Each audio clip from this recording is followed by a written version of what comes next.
Hello, this is the luckiest maths teacher in the world. Thank you so much for tuning into this video in which we will look at using circle theorems. So in a previous video, we went through proving some of the theorems. Now we're going to use them to solve numerical problems. So we're going to calculate the value of x in this circle here. Note that whenever you see O in a circle, it means origin or the center of the circle. So let's go ahead and find what x is. Now some of these problems, they can be tricky. If that's the case, just start by trying to find any angles. We might not be able to get x directly. Let's look, are there any angles that I can calculate easily? Well, I know what this one's going to be. This one here has to be 55 degrees because of the theorem that says that the angle at the circumference is half the angle at the center when they're subtended by the same arc. Here the arc by which they're subtended is this minor arc BC. So that one has to be half 110, 55 degrees. So when I'm writing out the solution, I need to give reasons, otherwise my proof isn't valid, because basically we're proving here what the value of x must be. Okay, after we go through and find are there any easy angles that we can calculate, ask yourself, are there any constructions we can make to make this an easier question? So here I've constructed the line AO. Now it's a common theme in harder geometric problems that you try to draw a triangle somewhere, because we know a lot about triangles and we have lots of techniques to find unknown angles and unknown sides. So this makes it easier because I've divided the shape into triangles, but not only that, they are isosceles triangles. See, this line here, here, and here, they are all equal. Because O is the center of the circle, each of these lines is a radius of the circle, so they must have the same length. Now we of course know that in isosceles triangles the base angles are equal. So this angle here has to be 25 degrees.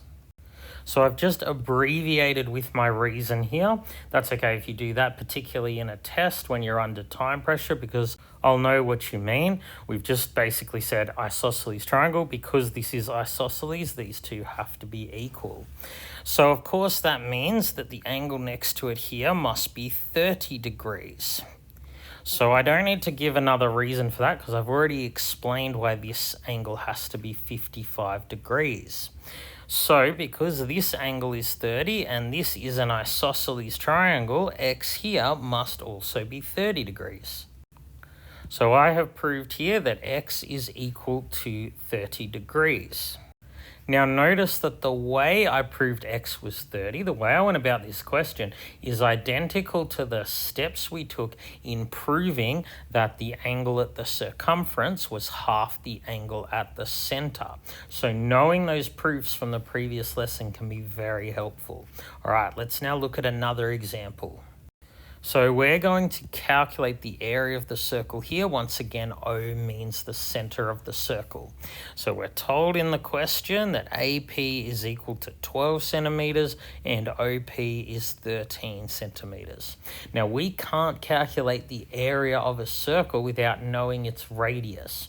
So I need to somehow find the radius. So let's draw in the radius. Well, if I draw it here, I have a triangle. And what makes this even easier, this has to be a right-angled triangle. That's because of the radius to a tangent theorem that we've already learned. Whenever a tangent meets a radius, it does so at 90 degrees. So this makes this question very easy.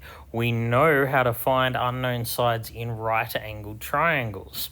So we therefore have that this side AO, which I'll call R, is just going to be equal to the square root of hypotenuse squared minus shorter side squared, it equals 5. So now that I know that the radius is 5, the area is simply pi times radius squared. You can put that in your calculator. It's about 78.54. And because the question gave us measurements in centimeters, our answer will be in centimeters squared. All right, thank you so much for tuning into this video. This has been the luckiest maths teacher in the world. Have a great day.